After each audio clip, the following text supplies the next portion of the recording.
بسم اللہ الرحمن الرحیم، صلاۃ والسلام علی سید الانبیاء والمرسلین وخاتم النبیین واصحابہ اجمعین۔ السلام علیکم ورحمۃ اللہ۔ الحمدللہ آج ہم لوگ یہ سیکنڈ پارٹ لے کر آپ کے سامنے حاضر ہوا ہوں۔ اس کے اندر جو ہے وہ حضرت علی رضی اللہ تعالیٰ عنہ کے بیانات ہمارا ایک تسلسل جو ہے وہ چل رہا ہے۔ تو پہلی ویڈیو میں بنا چکا ہوں، اپلوڈ بھی کر چکا ہوں، آپ اس کو ضرور دیکھیے۔ انشاءاللہ ڈسکرپشن میں فرسٹ ویڈیو کا بھی لنک دے دوں گا، اور باقی انشاءاللہ ہم کنٹینیو کرتے ہیں۔ اور جس کتاب سے میں پڑھ رہا ہوں یہ اس کا نام ہے حیات الصحابہ، یہ تیسری جلد ہے، اور حضرت مولانا یوسف صاحب رحمۃ اللہ علیہ، جو حضرت مولانا الیاس صاحب رحمۃ اللہ علیہ کے بیٹے ہیں، مولانا الیاس صاحب رحمۃ اللہ علیہ، یوں سمجھ لیں کہ تبلیغی جماعت کا جو کام شروع کیا وہ انہوں نے شروع کیا۔ ان کے بعد ان کے جو بیٹے تھے وہ بھی الحمدللہ عالم تھے بہت زبردست، انہوں نے یہ کتاب عربی میں لکھی تھی، اور اس کا ترجمہ جو ہے وہ مولانا احسان صاحب دامت برکاتہم انہوں نے کیا ہے، اور یہ حیات ہیں ابھی الحمدللہ۔ اور یہ حضرت طارق جمیل صاحب دامت برکاتہم کے جو ہے وہ استادوں میں سے ہیں۔ تو یہ بڑی جو ہے مستند کتاب ہے، اور میں اسی لیے اس کو ریکمینڈ کر رہا ہوں کیونکہ سوشل میڈیا کے اوپر اہل بیت سے ریلیٹڈ، حضرت علی رضی اللہ تعالیٰ عنہ سے ریلیٹڈ، اور حضرات حسنین رضی اللہ تعالیٰ عنہ سے ریلیٹڈ جو ہے بہت ساری جو ہے نا غلط احادیث اور غلط جو ہے وہ ان کے اقوال بس بے دھڑک جو ہے وہ شیئر کیے جاتے ہیں، اور کوئی تحقیق اس کی ہوتی نہیں ہے۔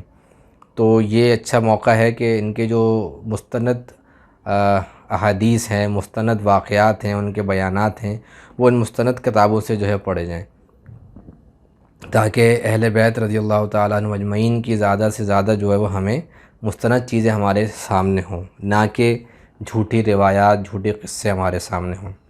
تو یہ حضرت علی رضی اللہ تعالیٰ عنہ کے بیانات ایک چیپٹر ہے، یہ حیات الصحابہ جلد نمبر 3 کے اندر۔ تو اس میں سے ایک حصہ تو ہم پڑھ چکے ہیں، باقی دوسرا حصہ پڑھ رہے ہیں۔ حضرت جعفر بن محمد رحمۃ اللہ علیہ کے دادا کہتے ہیں کہ حضرت علی رضی اللہ تعالیٰ عنہ ایک جنازے کے ساتھ تشریف لے گئے۔ جب اس میت کو قبر میں رکھا جانے لگا تو اس کے گھر والے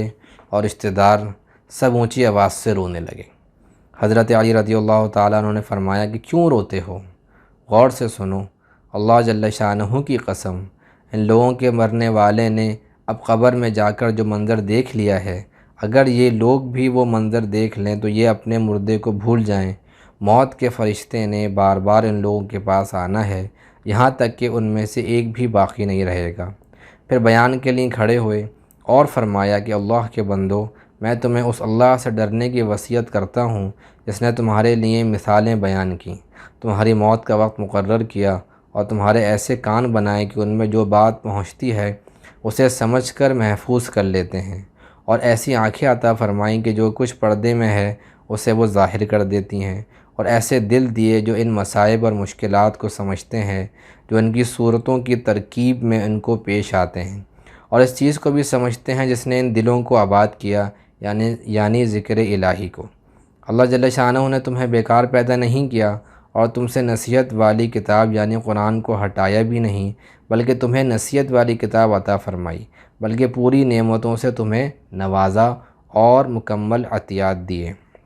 اور اللہ جل شانہ نے تمہارا پوری طرح احاطہ اور شمار کیا ہوا ہے، اور خوشی اور نفع کی حالت میں اور نقصان اور رنج کی حالت میں آپ لوگ جو کچھ کرتے ہیں اللہ جل شانہ نے اس کا بدلہ تیار کیا ہوا ہے۔ اللہ کے بندو، اللہ سے ڈرو اور دین کی طلب میں مزید کوشش کرو، اور خواہشات کے ٹکڑے کر دینے والی اور لذتوں کو توڑ دینے والی چیز یعنی موت سے پہلے پہلے نیک عمل کر لو، کیونکہ دنیا کی نعمتیں ہمیشہ نہیں رہیں گی، اور اس کے دردناک حادثات سے امن نہیں ہے۔ دنیا ایک دھوکہ ہے جس کی شکل بدلتی رہتی ہے، اور کمزور سا سایہ ہے، اور ایسا سہارا ہے جو جھک جاتا ہے، یعنی بوقت ضرورت کام نہیں آتا۔ شروع میں یہ دھوکہ نیا نظر آتا ہے، لیکن جلد ہی پرانا ہو کر گزر جاتا ہے، اور اپنے پیچھے چلنے والے کو اپنی شہوتوں میں تھکا کر اور دھوکے کا دودھ پلا کر ہلاک کر دیتا ہے۔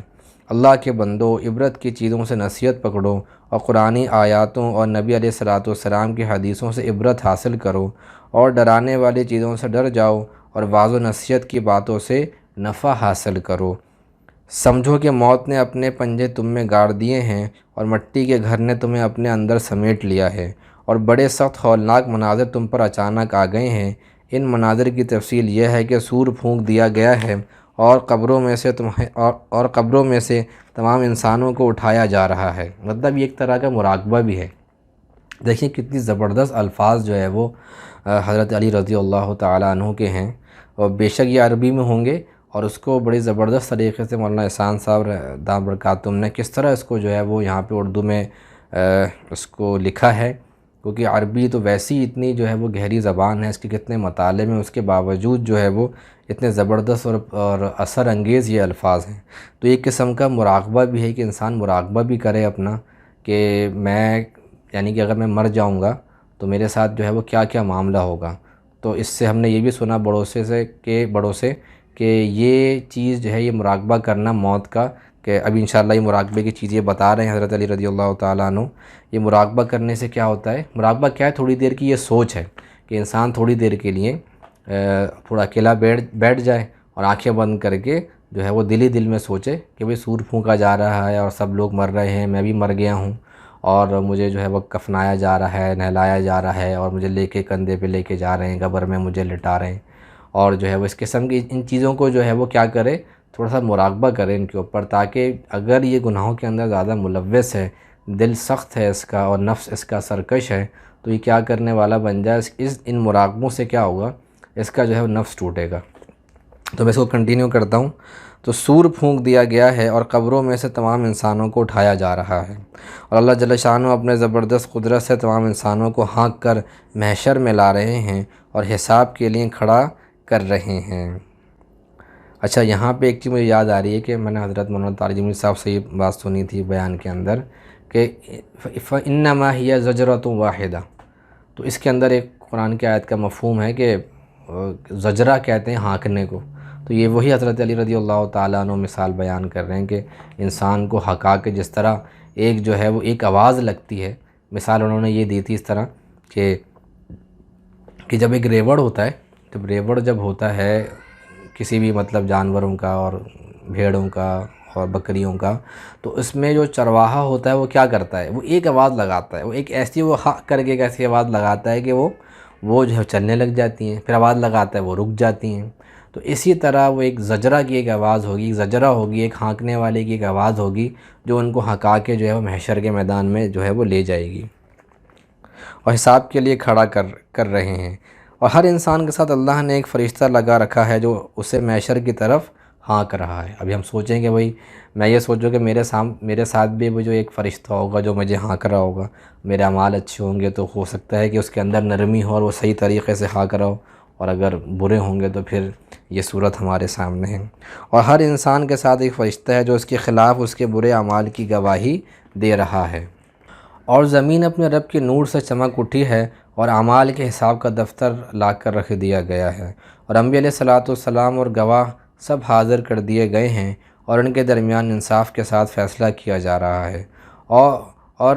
کسی پر کسی طرح کا ظلم نہیں کیا جا رہا۔ اس دن کی وجہ سے تمام شہر تھرا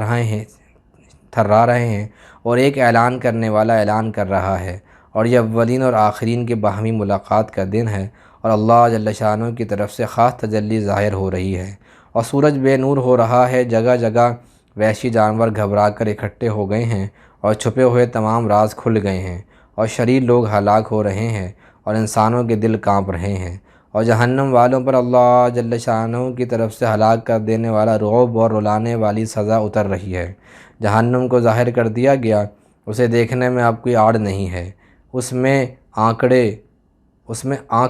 اور شور ہے اور کڑک جیسی بھیانک آواز ہے۔ جہنم سخت غصے میں ہے اور دھمکیاں دے رہی ہے، اور اس کی آگ بھڑک رہی ہے، اور اس کا گرم پانی ابل رہا ہے، اور اس کی گرم ہوا میں اور تیزی آ رہی ہے، اور اس میں ہمیشہ رہنے والے کا کوئی غم اور پریشانی دور نہیں کی جائے گی، اور اس جہنم میں رہنے والوں کی حسرتیں کبھی ختم نہیں ہوں گی، اور اس جہنم کی بیڑیاں کبھی توڑی نہیں جائیں گی، اور ان جہنمیوں کے ساتھ فرشتے ہیں جو انہیں گرم پانی کی اور آگ میں داخل ہونے کی خوشخبری دے رہے ہیں، اور انہیں اللہ کے دیدار سے روک دیا گیا اور انہیں دوستوں سے جدا کر دیا گیا، اور سب جہنم کی آگ کی طرف چلے جا رہے ہیں، اللہ کے بندو، اللہ سے اس آدمی کی طرح ڈرو جس نے دب کر عاجزی اختیار کر لی ہو اور دشمن سے ڈر کر کوچ کر گیا ہو، اور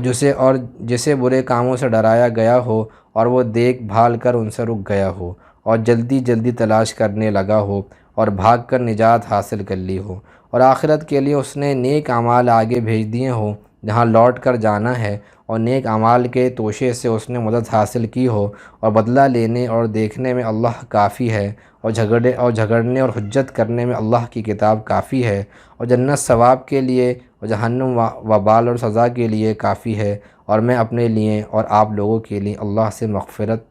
طلب کرتا ہوں۔ میرے محترم دوستو، کیسی جو ہے وہ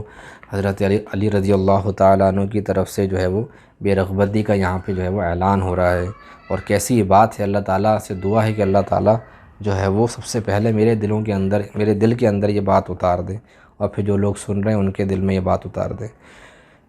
آگے میں پڑھتا ہوں۔ ایک مرتبہ حضرت علی رضی اللہ تعالیٰ عنہ نے بیان فرمایا، پہلے اللہ کی حمد و ثنا بیان کی، پھر فرمایا اما بعد۔ اچھا، اما بعد کا مطلب ہے اس کے بعد، مطلب حمد و ثنا اللہ تعالیٰ کی بیان فرمائی اور اس کے بعد یہ فرمایا، تو اما بعد کا مطلب ہے اس کے بعد۔ دنیا نے پشت پھیر لی ہے اور جدائی کا اعلان کر دیا ہے، اور آخرت سامنے سے آ رہی ہے اور بلندی سے جھانک رہی ہے۔ آج گھوڑے دوڑانے کا یعنی عمل کا میدان ہے، کل تو ایک دوسرے سے آگے نکلنا ہوگا۔ غور سے سنو، تم آج کل دنیاوی امیدوں کے دنوں میں ہو، لیکن ان کے پیچھے موت آ رہی ہے، اور جس نے امید کے دنوں میں موت کے آنے سے پہلے نیک اعمال میں کوتاہی کی، وہ ناکام و نامراد ہو گیا۔ توجہ سے سنو، جیسے تم خوف کے وقت عمل کرتے ہو، ایسے ہی دوسرے اوقات میں بھی شوق و رغبت سے عمل کیا کرو۔ غور سے سنو، میں نے ایسی کوئی چیز نہیں دیکھی جو جنت جیسی ہو اور پھر بھی اس کا طالب سویا ہوا ہو، اور نہ ہی ایسی کوئی چیز دیکھی جو جہنم جیسی ہو اور پھر بھی اس سے بھاگنے والا سوتا رہے۔ غور سے سنو، جو حق سے نفع نہیں اٹھاتا اسے باطل ضرور نقصان پہنچاتا ہے، جیسے ہدایت سیدھے راستے پر نہ چلا سکی اسے گمراہی سیدھے راستے سے ضرور ہٹا دے گی۔ غور سے سنو، آپ لوگوں کو یہاں سے کوچ کرنے کا اور سفر آخرت کا حکم مل چکا ہے، اور اس سفر کا توشہ بھی آپ لوگوں کو بتا دیا گیا ہے۔ اے لوگوں، غور سے سنو، یہ دنیا تو ایسا سامان ہے جو سامنے موجود ہے، اور اس میں سے اچھا برا ہر ایک کھا رہا ہے، اور اللہ نے آخرت کا جو وعدہ فرما رکھا ہے وہ بالکل سچا ہے، اور وہاں وہ بادشاہ فیصلہ کرے گا جو بڑی قدرت والا ہے۔ غور سے سنو، شیطان تمہیں فقیر اور محتاج ہونے سے ڈراتا ہے اور تمہیں بے حیائی کے کاموں کا حکم دیتا ہے، اور اللہ جل شانہ اپنے طرف سے مغفرت اور فضل کا وعدہ فرماتے ہیں۔ اللہ جل شانہ بہت وسعت والے اور خوب جاننے والے ہیں۔ اے لوگو، اپنی موجودہ زندگی میں اچھے عمل کر لو، انجام کار محفوظ رہو گے، کیونکہ اللہ نے فرما بردار سے جنت کا اور نافرمان سے جہنم کا وعدہ فرما رکھا ہے۔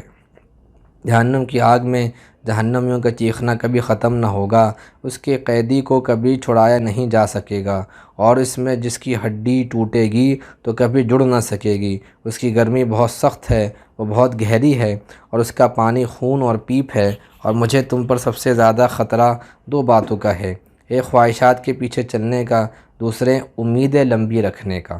اور ایک روایت میں یہ بھی ہے کہ خواہشات کے پیچھے چلنے سے انسان حق سے ہٹ جاتا ہے، اور لمبی امیدوں کی وجہ سے آخرت بھول جاتا ہے۔ حضرت زیاد اعرابی رحمۃ اللہ علیہ کہتے ہیں کہ خوارج کے فتنے کے بعد اور نہروان شہر سے فارغ ہونے کے بعد امیر المومنین حضرت علی بن ابی طالب رضی اللہ تعالیٰ عنہ کوفہ کے منبر پر تشریف فرما ہوئے۔ پہلے اللہ کی حمد و ثنا بیان کی، پھر آنسوؤں کی وجہ سے ان کے گلے میں پھندا لگ گیا، اور اتنا روئے کہ آنسوؤں سے داڑھی تر ہو گئی اور آنسو نیچے گرنے لگے۔ پھر انہوں نے اپنی داڑھی جھاڑی تو اس کے قطرے کچھ لوگوں پر جا گرے، تو ہم یہ کہا کرتے تھے کہ حضرت علی کے آنسو جس پر گرے ہیں اسے اللہ تعالیٰ جہنم پر حرام کر دیں گے۔ پھر حضرت علی نے فرمایا کہ اے لوگو، ان میں سے نہ بنو جو بغیر کچھ کیے آخرت کی امید رکھتے ہیں اور لمبی امیدوں کی وجہ سے توبہ کو ٹالتے رہتے ہیں۔ دیکھو، آج تو ہے نا، یہی آج کل جو ہے نا ہم سب کا، مجھ سمیت ہم سب کا یہ حال ہے۔ اللہ تعالیٰ ہم سب کی، سب سے پہلے میری حفاظت فرمائے، ہم سب کی حفاظت فرمائے کہ جو تھوڑے سے دیندار ہو جاتے ہیں وہی سمجھتے ہیں کہ اللہ رب العزت بے شک غفور الرحیم ہے، معاف کرنے والے ہیں، لیکن اس کے غفور الرحیم ہونے کی وجہ سے کیا کرتے ہیں، وہ گناہ کرتے ہیں۔ اور اس میں یہی انہوں نے فرمایا کہ کچھ نہ کر کے امید رکھنا، ایک یہ ہے کہ کچھ کر کے، میں نے ایک بڑے اللہ والے سے پوچھا ایک دفعہ کہ حضرت جو ہے نا عمل نہیں ہوتے، عمل بہت کم ہے، اللہ سے ڈر لگتا ہے قیامت میں کیا ہوگا، تو کہنے لگے تو یہ تو کوئی بڑی بات نہیں ہوئی، بھئی عمل کر کے اللہ سے ڈرنا ہے، عمل کر کے اللہ سے ڈرنا ہے کہ یہ جو میرا عمل ہے ایسا نہ ہو کہ مردود ہو جائے۔ تو اس کے لیے فرماتے ہیں کہ بھئی یہ اللہ تعالیٰ سے امید اس طرح رکھنی ہے کہ عمل بھی کرنا ہے، اپنا پوری ایفرٹ دینی ہے۔ دنیا کے اندر کہتے ہیں کہ پورا جان لگاتے ہیں، مال لگاتے ہیں، وقت لگاتے ہیں، اور اس کے بعد پھر دعا بھی کرتے ہیں، دعا کرتے ہیں، اللہ پہ چھوڑتے ہیں کہ یا اللہ جو میں کر سکتا تھا وہ میں نے کر لیا، باقی جو ہے وہ آپ کا کام ہے، آپ اس میں برکت دیں۔ تو دنیا کی میں تو ہمیں سمجھ میں آتا ہے، دین میں ہمیں سمجھ میں نہیں آتا، ایمان کی محنت ہمیں سمجھ میں نہیں آتا۔ دنیا کے بارے میں باتیں تو زاہدوں جیسی کرتے ہیں، لیکن دنیا کا کام ان لوگوں کی طرح کرتے ہیں جن میں دنیا کی رغبت اور شوق ہو۔ اگر انہیں دنیا ملے تو وہ سیر نہیں ہوتے، اور اگر نہ ملے تو ان میں قناعت بالکل نہیں ہے۔ جو نعمتیں انہیں اللہ دے رہا ہے ان کا شکر نہیں کر سکتے، اور پھر چاہتے ہیں کہ نعمتیں بڑھ جائیں۔ دوسروں کو نیک کاموں کا حکم کرتے ہیں لیکن خود نہیں کرتے، اوروں کو برے کاموں سے روکتے ہیں لیکن خود نہیں رکتے۔ محبت تو نیک لوگوں سے کرتے ہیں لیکن ان کے والے عمل نہیں کرتے، اور ظالموں سے بغض رکھتے ہیں لیکن خود ظالم ہیں۔ اور دنیا کے جن کاموں پر کچھ ملنے کا صرف گمان ہی ہے، ان کا نفس ان سے وہ کام تو کروا لیتا ہے، اور آخرت کے جن کاموں پر ملنا یقینی ہے وہ کام ان سے نہیں کروا سکتا۔ اگر انہیں مال مل جائے تو فتنے میں پڑ جاتے ہیں، اگر بیمار ہو جائیں تو غمگین ہو جاتے ہیں، اگر فقیر ہو جائیں تو نا امید ہو کر کمزور پڑ جاتے ہیں۔ وہ گناہ بھی کرتے ہیں اور نعمتیں بھی استعمال کرتے ہیں، عافیت ملتی ہے تو شکر نہیں کرتے، اور جب کوئی آزمائش آتی ہے تو صبر نہیں کرتے۔ ایسے نظر آتا ہے کہ جیسے دوسروں کو موت سے ڈرایا گیا، انہیں نہیں، اور آخرت کے سارے وعدے اور وعید دوسروں کے لیے ہیں۔ اے موت کا نشانہ بننے والوں اور موت کے پاس گروی رکھے جانے والوں، اے بیماریوں کے برتنوں، اے زمانے کے لوٹے ہوئے لوگ، اے زمانے کے لوٹے ہوئے لوگوں، اے زمانے پر بوجھ بننے والوں، اے زمانے کے پھلوں، اے حادثات کی کلیوں، اے دلائل کے سامنے گونگے بن جانے والوں، اے فتنے میں ڈوبے ہوئے لوگوں، اے وہ لوگوں جن کے اور عبرت کی چیزوں کے درمیان رکاوٹیں ہیں۔ میں حق بات کہہ رہا ہوں، آدمی صرف اپنے آپ کو پہچان کر ہی نجات پا سکتا ہے، اور آدمی اپنے ہاتھوں ہی ہلاک ہوتا ہے۔ اللہ جل شانہ نے فرمایا، یا ایھا الذین آمنوا قوا انفسکم واہلیکم نارا، سورۃ تحریم آیت نمبر 6۔